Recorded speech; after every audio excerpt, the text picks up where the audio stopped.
Pois bem, queridos irmãos, a paz do Senhor. Estamos aí já na terceira lição desse trimestre. Hoje estamos tratando da mordomia da alma e do espírito.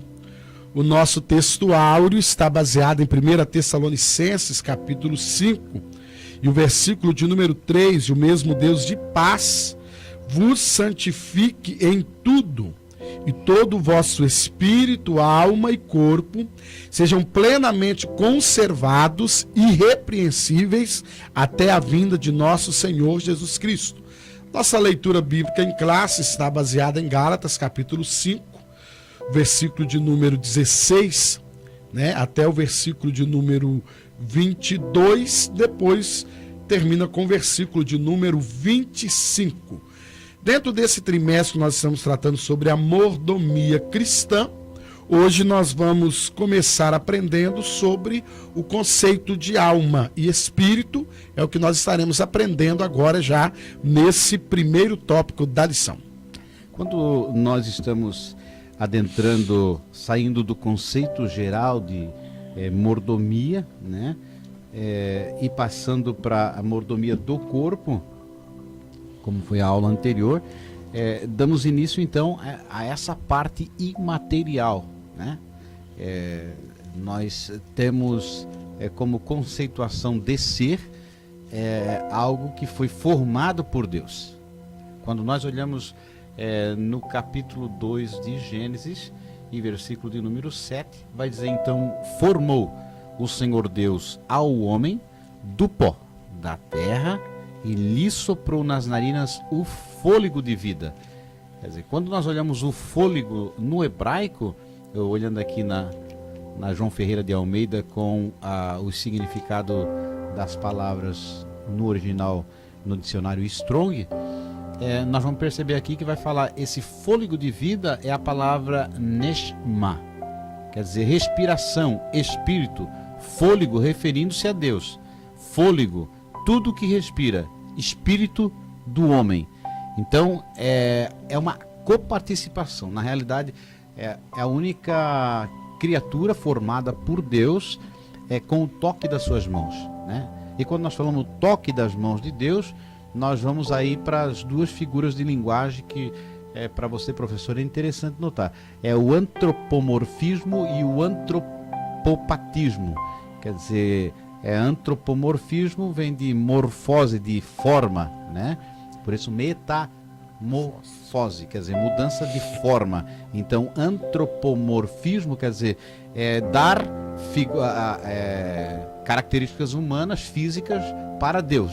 Então Deus vai lá e faz o ser humano, monta um boneco e ele é inanimado, quer dizer, ele não tem vontade, ele não é volitivo, ele não tem vontade, ele não é uma pessoa ainda, é simplesmente um objeto, diferente das demais criaturas que Deus fez com o poder da palavra, criou todas as coisas, mas o homem tem essa singularidade, transmitindo uma ideia de relacionamento.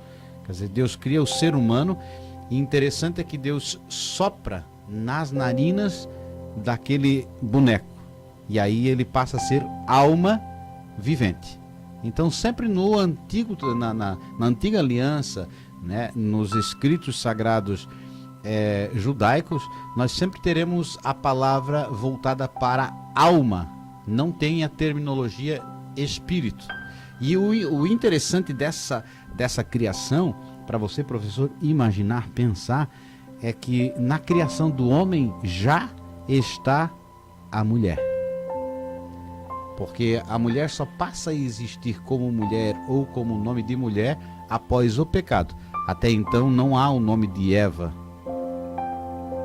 Mas a mulher já estava revelada no homem. Quer dizer, ela estava oculta, Ela estava como um mistério. Porque ela vai surgir após ali o período em que ele começa a nomear e fica olhando e vendo, aí surge a necessidade e Deus revela o que já havia dentro dele, Deus não faz outro boneco, quer dizer, são seres humanos distintos da criação posterior. Mas para você entender então, alma é o equivalente a espírito no Novo Testamento. aonde nós vamos ter a tradução de espírito como psique, né? E aí o corpo como soma, e a alma no Novo Testamento passa também a ter o significado de pneuma, né? O mesmo sentido de espírito também por vezes, como Espírito Santo. Então não temos razão de nos confundir a respeito disso, é que a alma surge porque Deus sopra no ser humano. E aí, para você que às vezes já se deparou com pessoas que falam sobre a reencarnação, né? Certa vez eu estava conversando com um parente nosso e ele está acreditando na reencarnação, e eu conversando com ele, eu perguntei: me responde uma coisa, você crê na Bíblia? Sim, claro, nós temos a Bíblia Sagrada, segundo a Joseph Smith, né? A Bíblia, né? Do Anjo Moroni, que traduz para ele. Você crê na reencarnação? Sim, claro, mas então, se era Adão e Eva e tiveram um primeiro filho, como surge? Quem reencarna nele se ninguém morreu? Porque na lei da reencarnação alguém morre, né, e o espírito dele, no caso, para evoluir, vem em outro corpo. Então, como vai nascer outra alma se não há quem morreu? Se fosse o caso de Caim ter matado Abel e surgido Sete, tudo bem, mas não tem nenhuma morte até o momento. Mas surge um das entranhas deles. Então a alma nossa, hoje nós podemos dizer que quando surge uma nova vida, e é Salmo 137, é isso, né? Que quando eu estava ainda informe, né? Aquela figura, o mistério da criação do ser humano, que a ciência não consegue definir direito quando começa a vida, né? Então é interessante notar que há essa palavra sinergia, contribuição da natureza humana na formação de uma nova vida. Deus surge com a criação do ser humano, dá a ele o seu fôlego de vida, e eles passam a ser alma vivente. Eva é revelada de dentro dele, né? Não há mais um sopro, mas ali a criação, e a união dos dois vem a surgir a continuidade da vida. Então há coisas também que nós, não sei, pastor Luciano, mas tem coisas que nós, e acredito que a nossa capacidade intelectual acaba tentando entender, mas não chega na profundidade. Que na verdade a obra de Deus é tão maravilhosa que a gente não consegue absorver. Porque quando você olha a questão de Eva, que já estava em Adão e já combatendo a teoria da reencarnação, não tinha almas perdidas para entrar em Adão e nem em Eva. E nós podemos ficar uma noite toda aqui falando sobre os dois seres sem umbigo. Adão e Eva não tinham umbigo. Não, eles não tiveram. Não tiveram infância. Não tiveram infância, nem adolescência, nem juventude. E eles tiveram agora filhos e tiveram que aprender a lidar, né? Então, irmãos, o mais importante desta aula, ou desse tópico, é você mostrar que a alma e o espírito é algo que não se vê, é algo que Deus coloca no homem, que aí nós vamos entender esse homem, a imagem e a semelhança de Deus, é na questão que nós somos eternos, né? Nós somos alma vivente, então nós somos eternos. Nós recebemos de Deus esse presente da eternidade. Que se Adão e Eva não pecam, estaríamos todos no paraíso, vamos assim dizer, no jardim do Éden. Porém, quando eles pecam, eles não perdem esse presente, que é a eternidade. E por causa disso, nós vamos ver todo um projeto de Deus definido para restaurar esse homem a ele, porque ele fez esse homem para ser eterno. Já ali já se revela a graça de Deus. A graça já se revela porque quando Adão e Eva pecam, no meu ponto de vista, talvez no seu não, mas o meu ponto de vista para Deus, se eu fosse Deus como eu não sou, seria mais fácil matar Adão e Eva e refazer dois bonecos, ou refazer um diferente. Esse aqui foi um teste que eu fiz e não deu certo. Fazer um upgrade aí, um download. Vamos dar uma melhorada. Mas com Deus não, a graça já se manifesta, que quando Deus os tira do jardim, Deus já os tira do jardim com uma promessa, Deus já os tira do jardim também com um projeto. Então nós entendemos o quê? A origem da alma, a origem do espírito, é quando Deus assopra em Adão esse espírito, entre essa alma e esse espírito, e nós somos semelhantes a Deus. Nós até usamos muita terminologia, mão de Deus, braço de Deus, cabeça de Deus, olho de Deus. Isso mais, irmãos, para você, professor, ao passar por aluno, para o aluno, é uma maneira de simplificar. Mas a nossa mente, e o próprio Deus faz assim, e o bom é isso, não consegue absorver. Porque é interessante que nós somos milhões de células. Nós temos algo chamado genoma, nós temos um mapeamento genético. Eu, há uns anos atrás, tive um câncer, e aí foi feito um mapeamento genético para descobrir-se o porquê. Quem tem dinheiro faz um mapeamento e descobre-se de onde veio, por que veio. Então tu tinha dinheiro? Na época tinha, hoje não. Aí fez o mapeamento genético e descobriu-se no mapeamento, por exemplo, que eu, por exemplo, não poderia passar por quimioterapia nem radioterapia, o tratamento era outro. Então o médico me explicou, a médica explicou. Quem não faz o mapeamento não consegue descobrir a estrutura da célula. Mas ela me explicou, depois se descobre a estrutura da célula, nós sabemos o porquê da célula.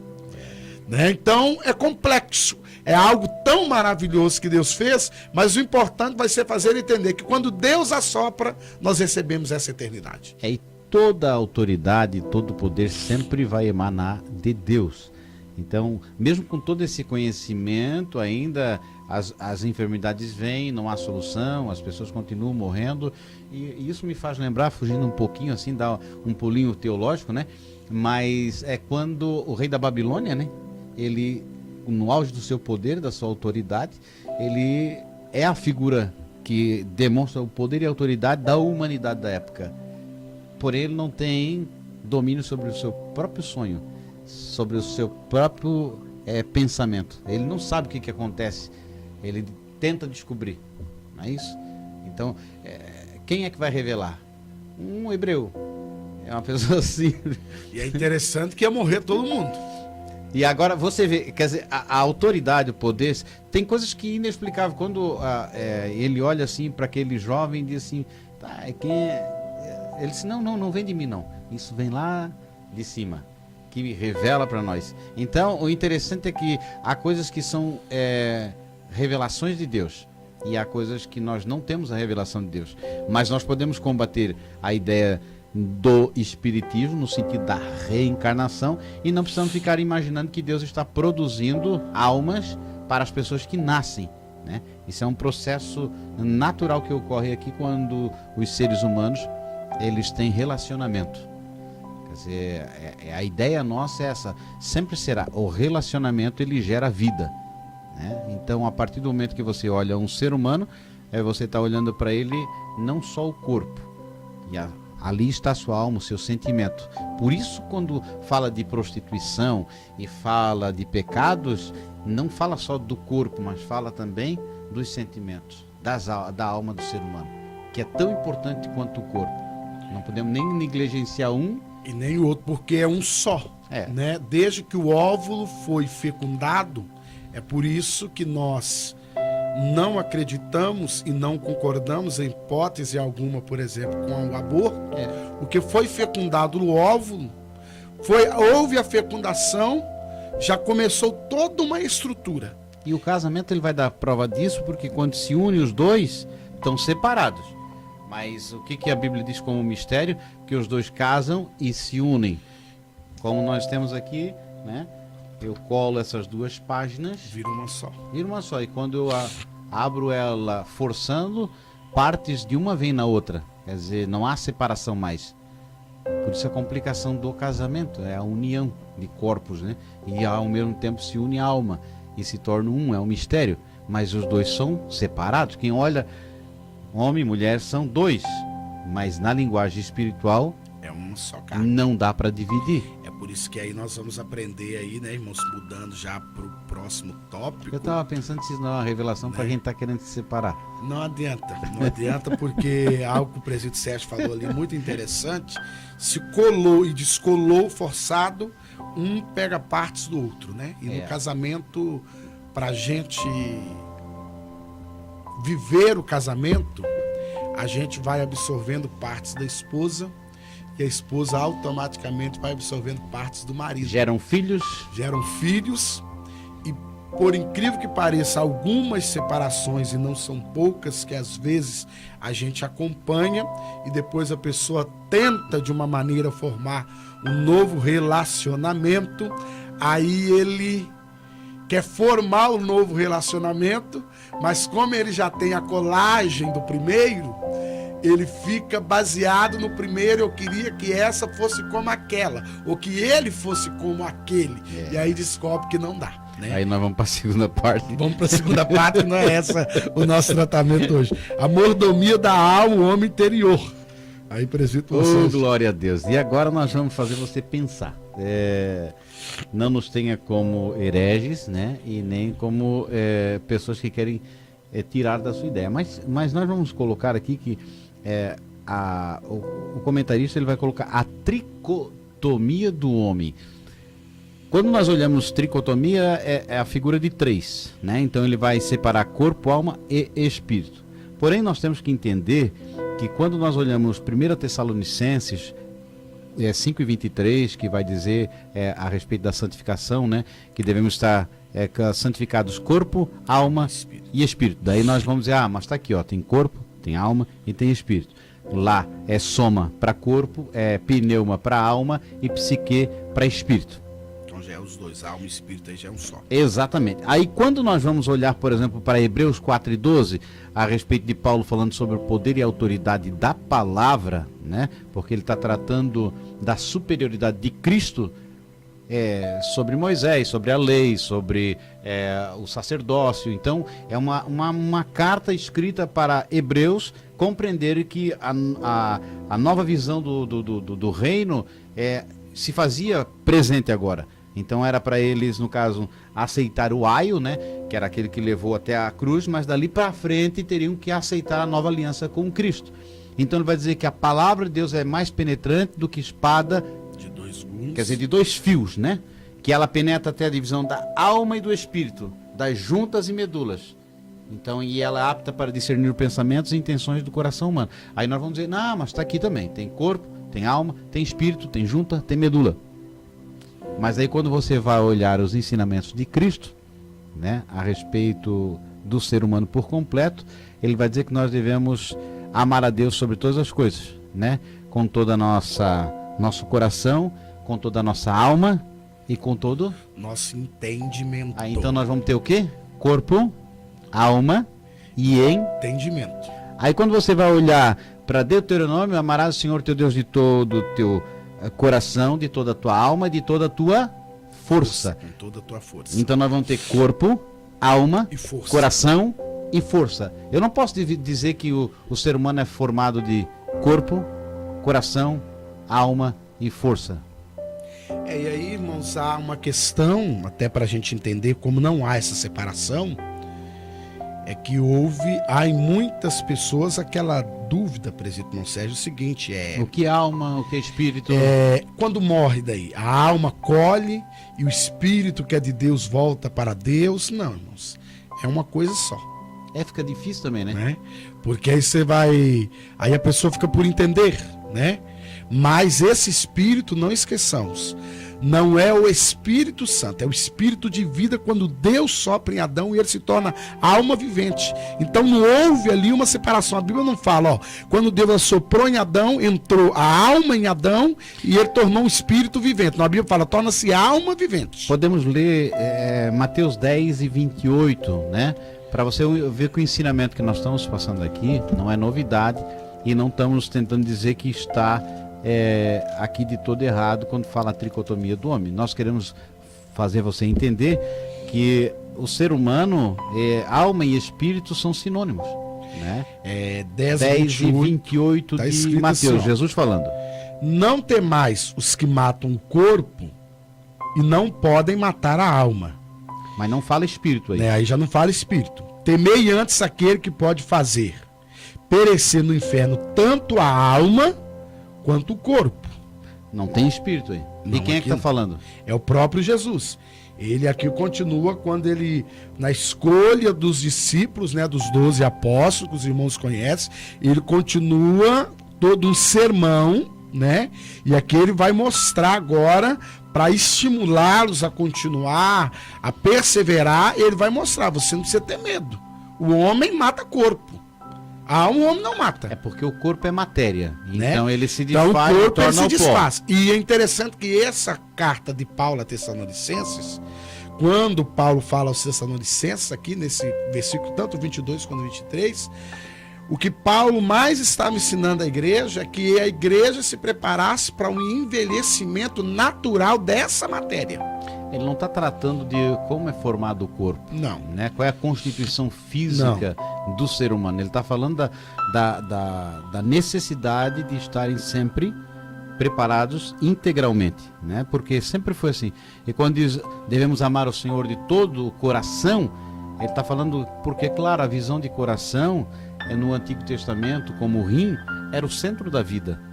Não havia essa parte assim de hoje, é a mente que pensa. Antes era o coração. É tanto que vai se descobrir que não é, porque hoje nós temos o transplante de coração. Você pega um coração do flamenguista e transplanta ele pro vascaíno, e aí quando a pessoa acorda, ele acorda torcendo pelo Flamengo, não muito pelo contrário. É tão interessante que nada tem a ver, ele era vascaíno antes de ser transplantado e depois do transplante ele continua, porque o pensamento se ele fosse daqui. Apaixonado pela mulher que morreu, já pensou? Que dificuldade seria para ele ser reinserido na comunidade agora, porque tem o amor dos filhos. Aí é um outro coração que veio, tem a outra família que perdeu. O ódio que ele tinha de alguém. E aí volta tudo. Então os irmãos vão entender o quê? É diferente. Né? E é bem prático aqui, irmãos, não há nem confusão, porque senão alguém falar, o pastor Luciano, o presbítero Monserrat estão confundindo as pessoas. Não, é tudo muito simples. Foi a maneira que Jesus achou para apresentar a situação.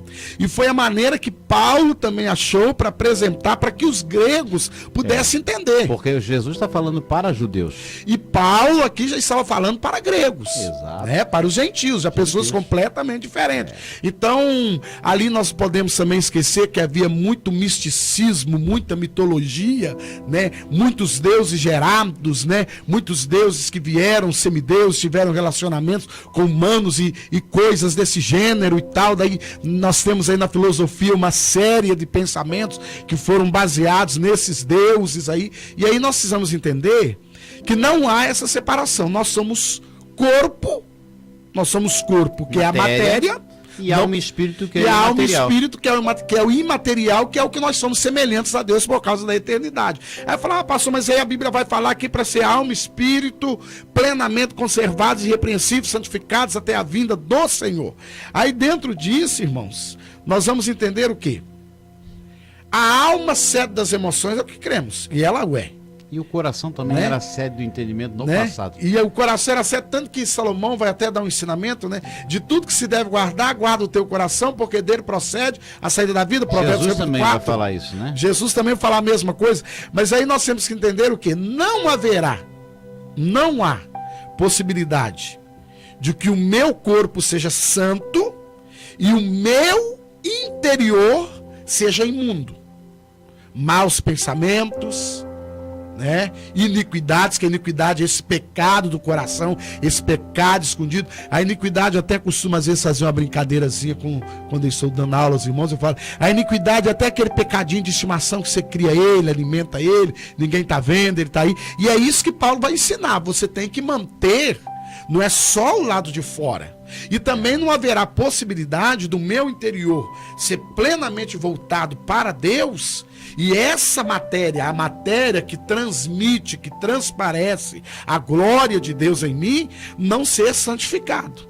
Então é isso que Paulo está ensinando. Você vai manter sua alma, esse espírito aí que nós recebemos de Deus, que nos torna eterno, com essa alma, e esse corpo que é conservado, irrepreensível, você vai manter ele em santificação constante. E essa santificação, não podemos esquecer que ela é gradativa. Você não aceita Jesus hoje e amanhã você está santo. E você não pode olhar para alguém que veio do mundo. A pessoa viveu 40 anos no mundo de pecado.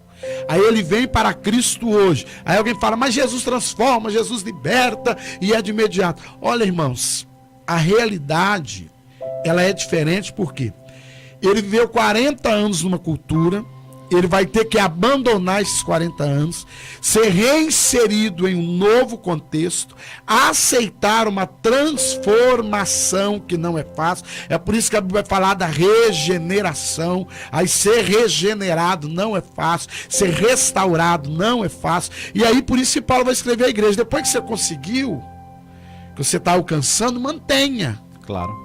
É essa a explicação do apóstolo Paulo aqui. Você vai manter, você conseguiu chegar no nível, porque, irmãos, nós precisamos entender que nenhum de nós conseguirá a santidade a ponto de deixar Deus completamente feliz. É, dignidade, como diz o outro, né? É complicado. Então nós temos que entender a capacidade isso. Pelo... É por isso que Paulo fala em Efésios, né, presidente Monserrat? Paulo vai deixar, não estou dizendo. Agora alguém vai dizer assim, então o pastor Luciano está dizendo que eu posso tocar como dá. Também não. Paulo vai falar que a salvação não vem pelas obras para que ninguém se glorie, mas ele também não me dá oportunidade, como ele vai falar em Gálatas, eu não vou aproveitar da liberdade do Espírito, mas é esse Espírito que ele está falando, já é o Espírito Santo que me dá uma liberdade, porque minha mente é aberta, né? Porque as pessoas não vêm para Jesus, por quê? Porque ao vir para Jesus, cria-se um conceito.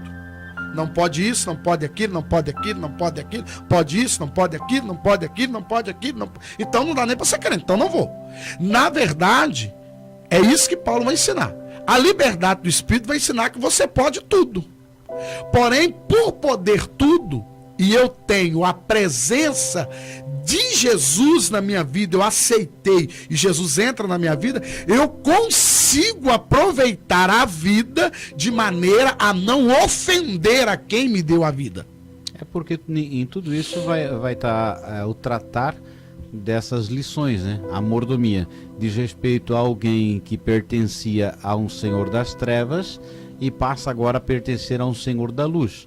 Aquilo que ele fazia outrora oriundo das obras do seu senhor, né, que é o senhor das trevas, e agora passando a ser filhos da luz, eles vão reproduzir aquilo que vem do Pai.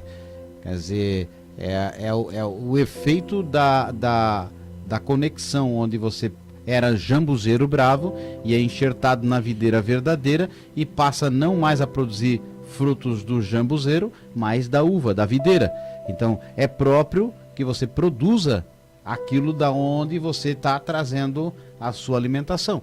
Quer dizer, essa transformação vem porque você foi transformado, não foi mudado. E a grande dificuldade hoje é que nós queremos mudar as pessoas. E Deus não muda ninguém. Deus transforma. E nós queremos mudar as pessoas.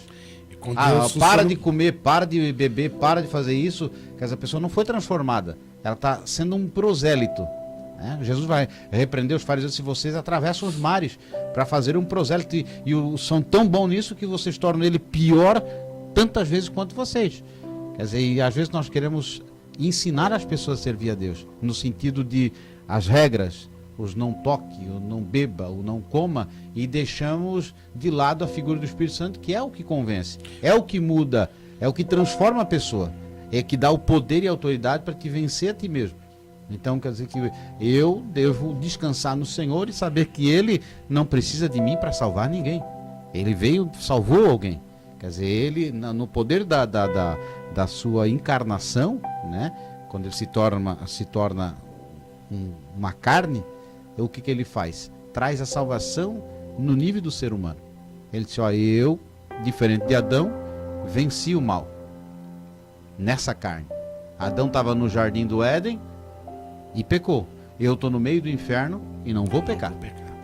Então essa transformação, quando nós olhamos aqui para seguir à frente, para finalizar, para você assim fechar o pensamento, pense em Cristo falando lá em Marcos 12:28,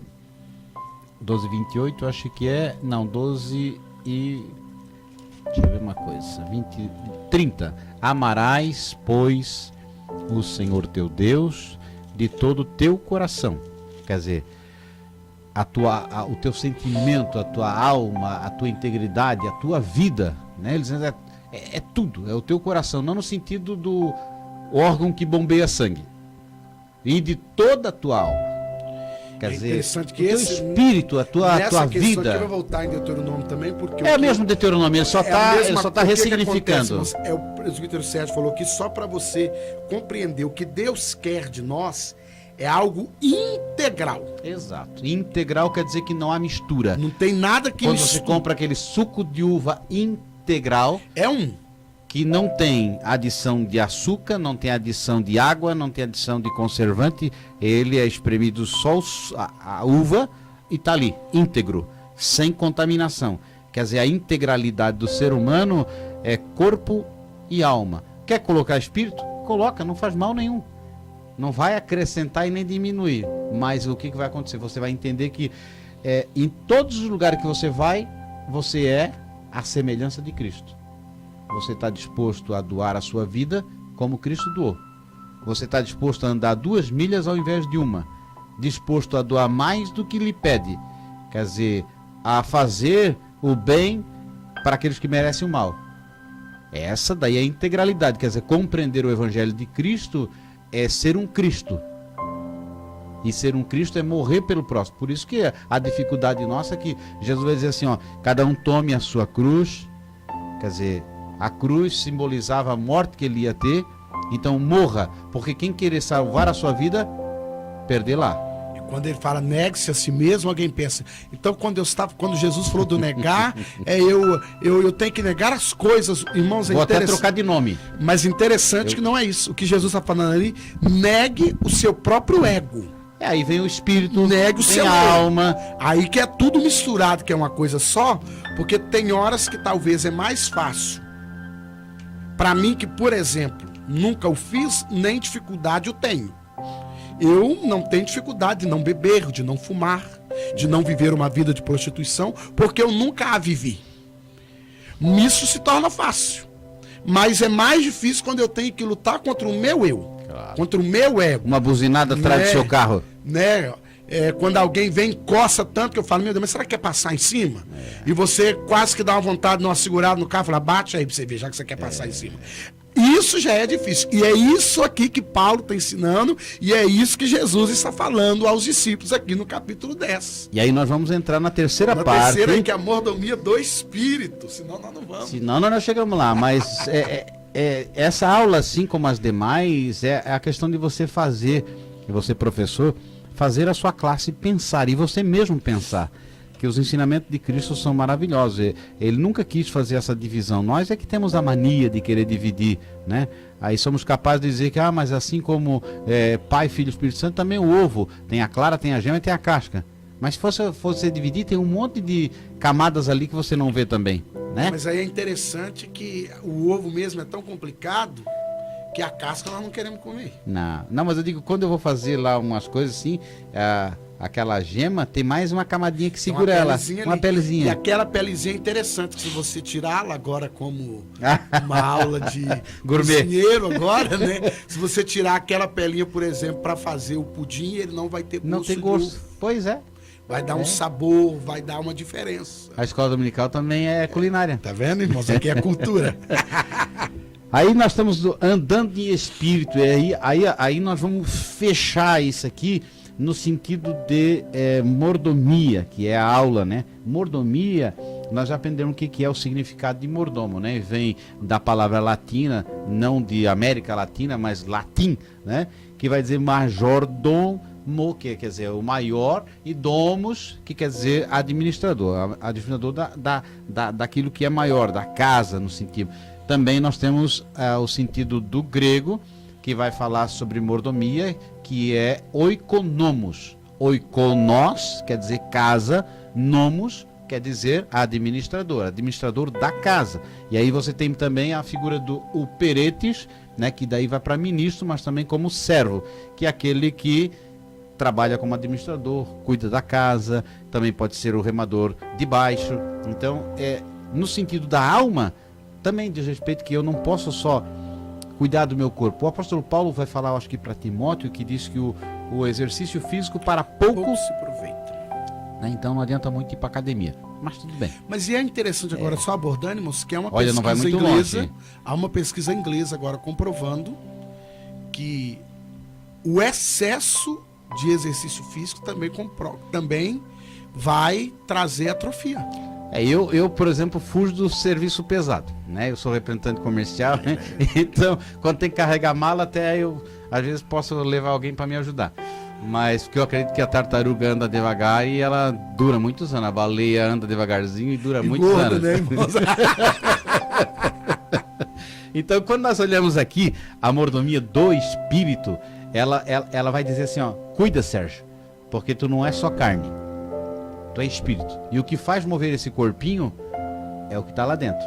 E às vezes tu pode estar muito bonitinho por fora, né? O homem tem essa mania de olhar para o espelho, diferente da mulher, ele olha para si, tá meio fortinho, mas ele se acha a pessoa, né? Se hoje vou conseguir fazer as coisas que eu quero. A mulher já está um pouquinho mais fortinha, ela olha assim, eu preciso emagrecer, né? A visão é diferente. Mas é possível estar bem alinhado, bem vestido, né? Com o corpo assim, quem olha assim, nossa, esse camarada deve ser muito importante. Terno alinhado, gravata, sapato, e ser um canalha. E ser um adúltero, e ser uma pessoa que gosta das coisas erradas, que é invejoso. Mas quem olhar de fora sem conversar comigo e não conheceu a minha vida, vai dizer assim, ó, essa pessoa é um homem de Deus. Basta simplesmente viver com a pessoa um pouquinho para ele ver que a realidade é outra. Então Jesus repreende os fariseus nesse quesito, porque eles eram assim tremendos em cumprir a lei aparente, né? Principalmente a questão da vestimenta, né? A liturgia, eles conseguiam orar em público. Se olhava, estava tudo perfeito, mas Jesus falou, mas vocês não passam o quê? Sepulcro. Sepulcro caiado. Então Jesus falou assim, não, vocês são bonitinhos mesmo, bonitão, você tá beleza, tá legal, mas dentro aí... Até a linguagem era adequada, né? Era adequada, mas...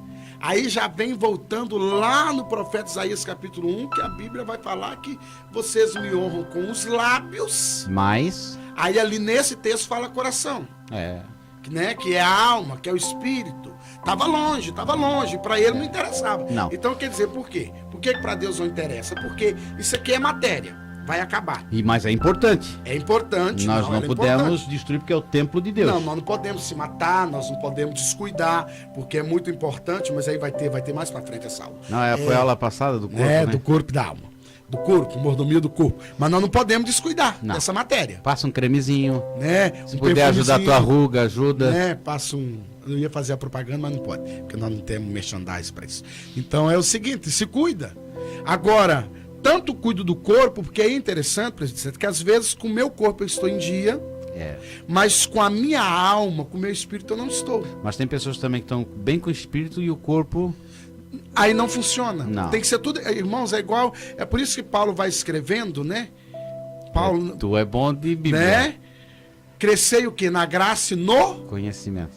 Ele falou, então tem que ser uma coisa... Equânime. Né? Tem que ser uma coisa equilibrada, por igual. Eu cuido, ao mesmo tempo que eu cuido da minha alma, do meu espírito, para estar bem, eu cuido do meu corpo. Eu cuido do meu corpo, mas eu cuido da minha alma. Principalmente, irmãos, as minhas atitudes revelarão como estava eu por dentro. E aí vem esse entrelaçamento de corpo e alma, ao ponto de a prostituição afetar o corpo. Mas afeta a alma. E também, pois os dois afetam o corpo. A glutonaria, por exemplo, né, que foi falado. Apóstolo Paulo vai nos dizer que se eu deito como a meretriz, eu me torno como ela. Junto com ela, minha alma, houve um laço de alma com ela. Lá quando você vai ler o texto original, ele fala, você criou um laço com ela.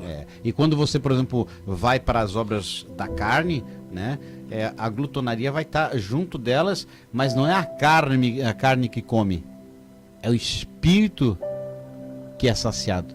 Porque a carne, você perceba, por que é pecado? Porque traz prazer.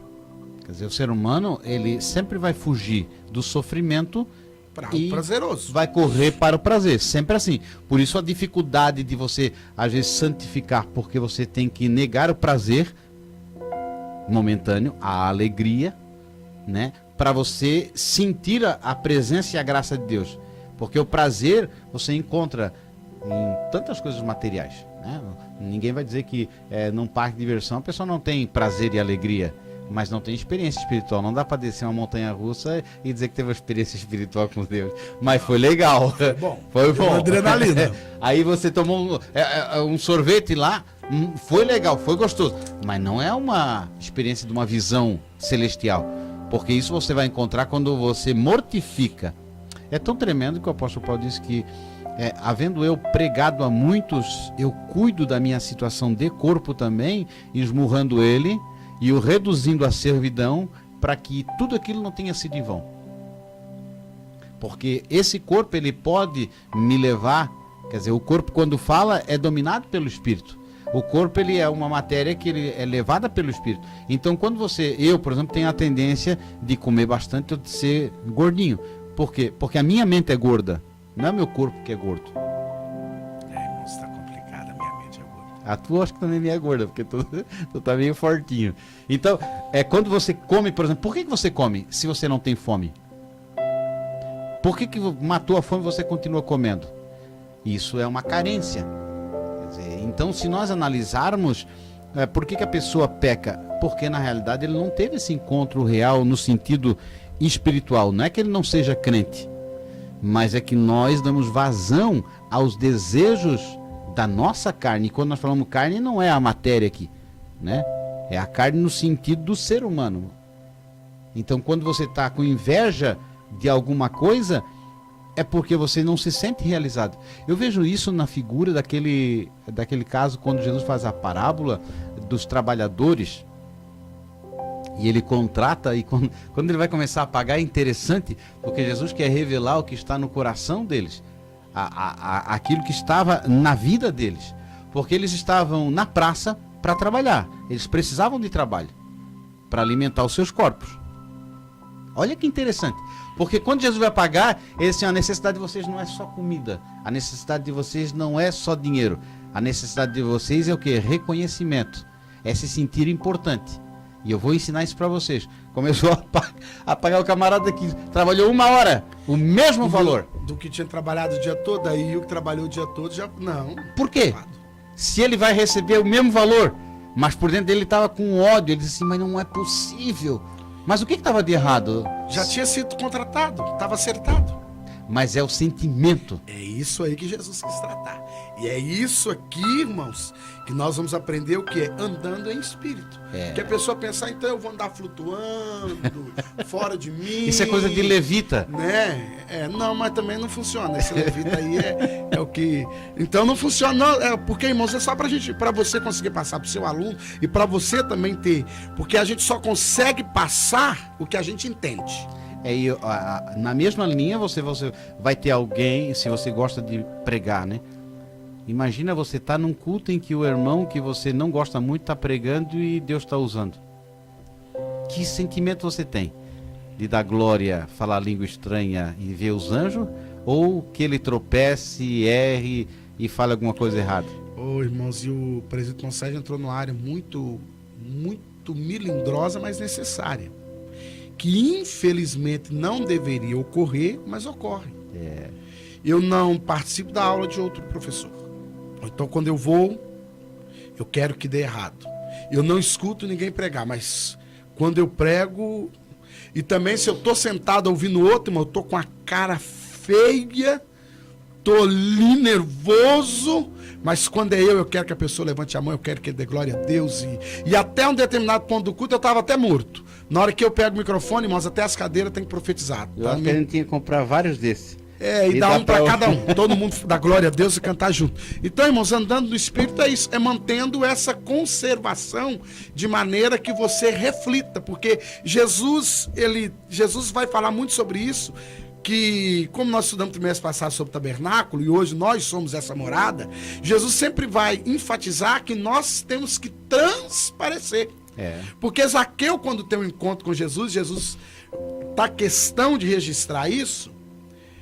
O encontro de Zaqueu com Jesus foi algo tão surpreendente que Jesus não faz nenhuma crítica a Zaqueu que talvez nós faríamos.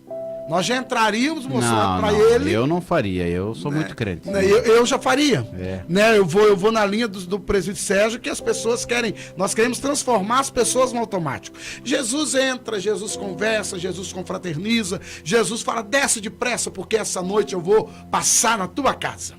Imagina. Interessante, irmão, que Zaqueu desce depressa e vai, quando entra, todo mundo. Mas Jesus é louco, rapaz. Mas ele não era um sacerdote, não era. O que era o. Ele era um publicano cobrador de imposto, né? Meu Deus. E é interessante que essa questão do funcionário público, não nada contra funcionário público, tá? Irmãos? Não tem nada a ver com não tem nada nosso... a ver com a nossa aula aqui. Mas ele era um funcionário público de Roma.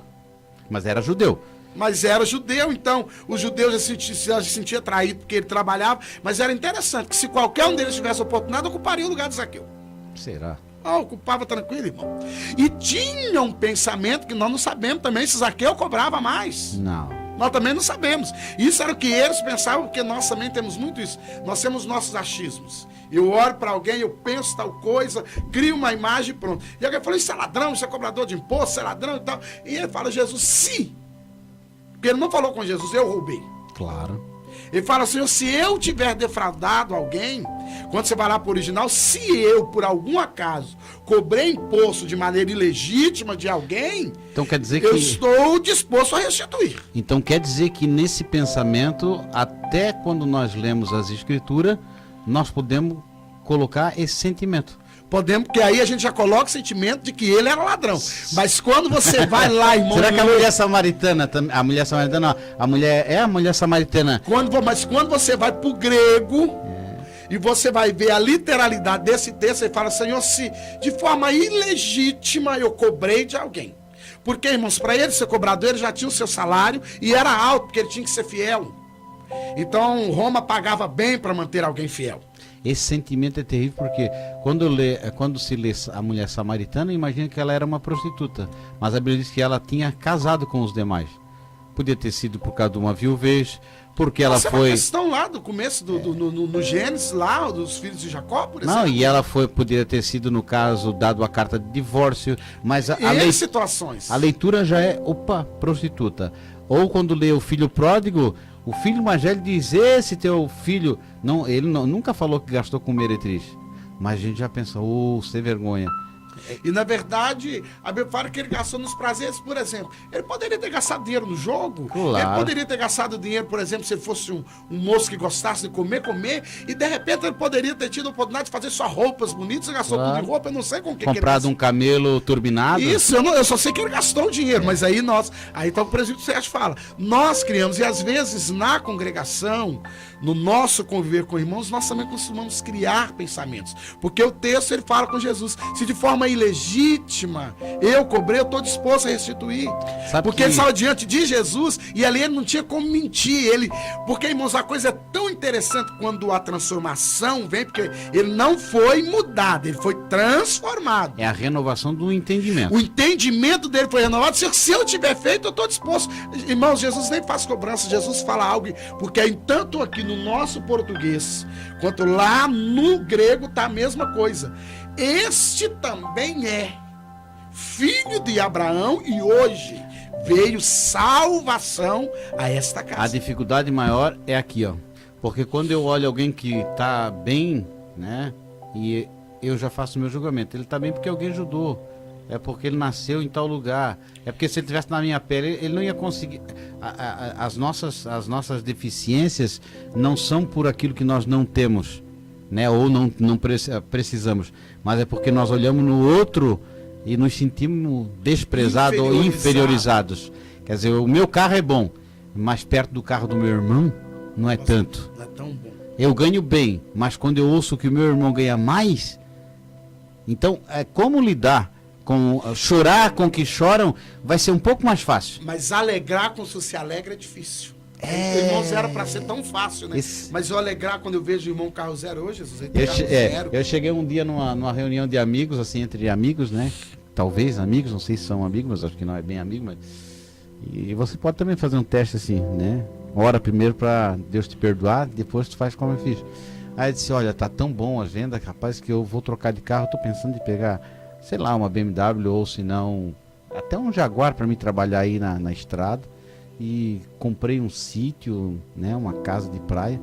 E rapaz, tá dando dinheiro que nem água assim. Aí você olha para os seus amigos, né? O olhar deles assim não é muito feliz, não. O teu amigo sim, que é amigo vai dizer assim, poxa, agora quero andar de carrão, vou lá no teu sítio. E esse se alegra contigo. Mas os demais, fico pensando, como é que ele conseguiu isso? Porque gera um sentimento que a pessoa está sendo menosprezada. Não é que falta dinheiro para ele, não é que ele não tenha casa, não tenha carro, mas sentimento. E Jesus vai trabalhar nisso. Ele disse: é possível que você ore, é possível que você jejue, é possível que você fale língua estranha, mas se você não tiver o mesmo sentimento que eu tive, Filipenses, né? Se não houver em vós o mesmo sentimento que houve em Cristo Jesus, que se esvaziou. E mesmo sendo Deus, se esvaziou, não é se inchou, e não é criou nome, se esvaziou, se humilhou. Quem é que quer se humilhar? Isso é tudo sentimento, irmão. Está tudo dentro da lição. É a nossa natureza. Quer dizer, Deus não chegou lá perante os maiorais e disse assim, ó, pensa que vão me matar? Peraí.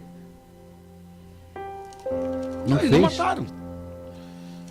E é interessante, irmãos, que Jesus, no caso, quando ele estava sendo preso, por exemplo, quando ele estava lá diante de, assim, vamos dizer, de um julgamento que ele aceitou ser julgado. Porque é interessante que ele até fala com Pedro, não, Pedro, para com isso, se eu quisesse eu rogaria ao Pai e enviaria. Pedro é até ruim de mira, não arrancou o pescoço, tirou a orelha. Se eu quisesse eu rogaria ao Pai, viria 12 legiões de anjos. Aí, se eu fizesse uma conta, eu faço só uma conta assim rápida, se eu imaginar daquele anjo que teve lá no capítulo 37 de Isaías, que matou 185 mil homens, 12 legiões, 72 mil homens descesse na terra naquela época. Falta o número na calculadora. Não, naquela época faltava população para os anjos matar. Não tinha população suficiente para morrer. O sentimento nosso, às vezes, mesmo andando com Cristo, é como foram os filhos do trovão. Não nos aceitaram pregando o teu evangelho, Senhor. Permita-nos que oremos e o fogo desça do céu. Lembrando Elias, né? Vamos fazer descer fogo do céu, Senhor, porque eles não merecem ver, porque não ouviram a tua mensagem. Diz assim, não, vocês não entenderam que espírito vocês são.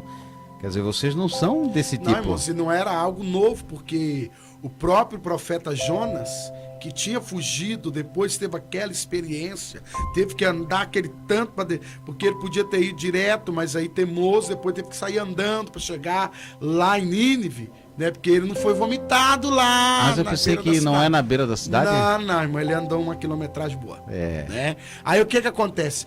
Quando ele prega a palavra, ele prega com muita ênfase, com muita fé, com muita certeza, porque ele tinha passado a experiência da baleia e do navio. Não fala baleia, pode ser o grande peixe. Né? Pode ser o grande peixe, a baleia, pode ser a cachalote, a que você quiser. Né? Cientificamente, a única que daria era a cachalote. Não é bobo, não, nós estamos por dentro. Mas interessante, vamos lá. Aí o que ocorre? Ele prega com muita ênfase, ele fala tanto de um Deus que viria para tratar os ninivitas, que eles se convertem. Aí quando ele vê todo mundo convertido e vê um Deus quieto, ele fala, ai Senhor, o que é isso? Que eu não estou entendendo. Na realidade ele entendia, ele já tinha entendido desde o começo. Eu estou indo para lá só para cumprir aquilo que eu já sei que vai acontecer. Eles vão se converter.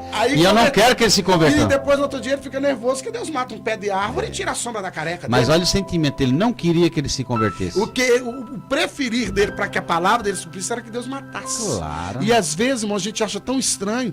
Quantos de nós, irmãos, eu fico assim apavorado com alguém que torce para que eu fico assim com alguém. Eu fico triste quando eu ouço alguém falar, Deus está tratando com fulano. Mas tem umas musiquinhas aí que são ditas evangélicas também, né? Quem te viu na prova e não isso é macumba de crente.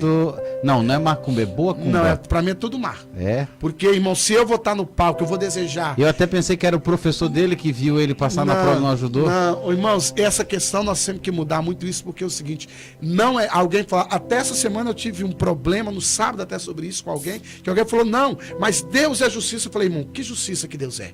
A justiça de algo dá errado. porque um irmão está fazendo, porque você não foi convidado, Deus está sendo justo sem prejudicá-lo, então eu falei com ele, então Deus vai ser justo e vai te prejudicar quando você for fazer também. E a justiça de Deus não é medida nessa aí. É por isso que a Bíblia fala que a justiça de Deus ela é com equidade, não é a nossa. Não é a nossa. Por exemplo, não deu certo para mim, eu torço pro irmão Sérgio dar errado. Não, irmão, sério? Não funciona, com Deus não funciona assim. Porque, irmãos, graças a Deus que não é, porque se Deus me tratasse pelos meus erros, eu não estaria aqui. Esse Noé também está na Bíblia. Não é. Não é.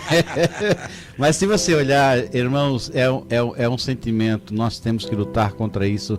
Há irmãos que não sentam do lado de determinados irmãos nunca, jamais.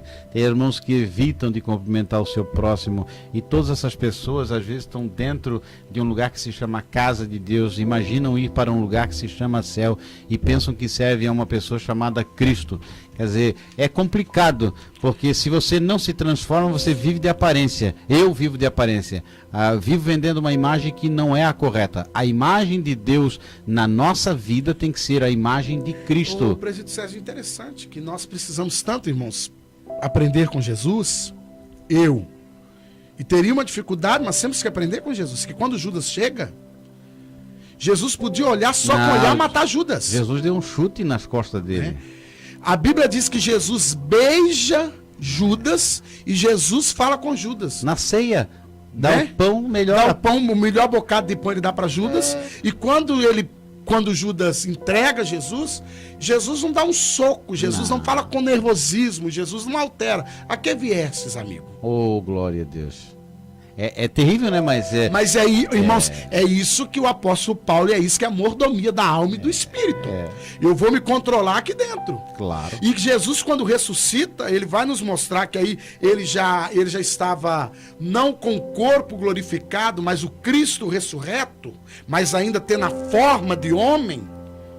Quando ele encontra com Pedro, ele não cobra Pedro. Eu fico pensando onde é que foi parar a comida quando Jesus comeu, né? Isso eu não sei, eu sei que ele comeu.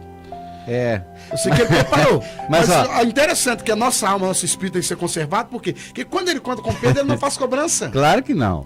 E ele não faz aos outros, que a gente foca muito no Pedro, que nega.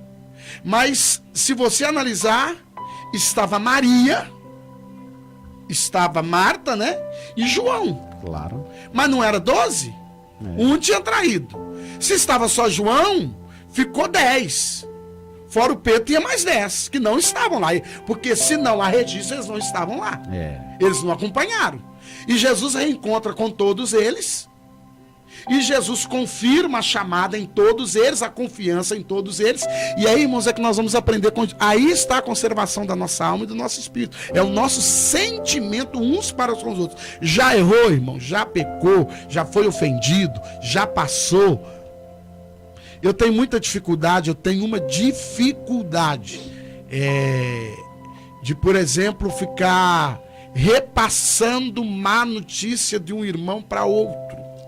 Eu recebi hoje uma quantidade de vídeo, aí eu fui conversando com os irmãos, falando, irmão, poxa, Jesus me mandaria? Jesus perguntaria, Jesus faria o mesmo comentário? A questão toda vai além, nós temos... Para você se basear depois, Gálatas 5, né? Isso. As obras da carne, né? Vai falar sempre o fruto do Espírito, né? Porque é para simbolizar como se fosse uma laranja, né? E você vai tirando os gomos. Então, porque não é frutos, é um fruto só. É o fruto do Espírito, daí vai estar bondade, misericórdia, amor, mansidão e assim vai indo. Você vai olhar lá o fruto do Espírito. Bem porque é aí que vem a grande questão, que excede todas as coisas, é o amor.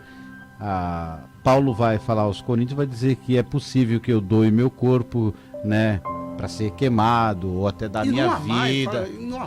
Posso vender os meus bens, tudo isso é possível. Então, quando você vê alguém fazer isso, bens, nós vamos lembrar de quem? Ananias, Safira, claro. Mas não tinha um amor sincero. Não tinha. O amor não era sincero. Então, quando nós olhamos, Judas entrega o corpo, porque você vê que Judas se mata e pronto. Se mata e mas não tinha amor, não tinha um verdadeiro amor. Então, quando você vai olhar as obras da carne, ali vai estar tudo, porfia, murmuração, inveja, glutonaria, bebedice, das quais não herdarão o reino dos céus.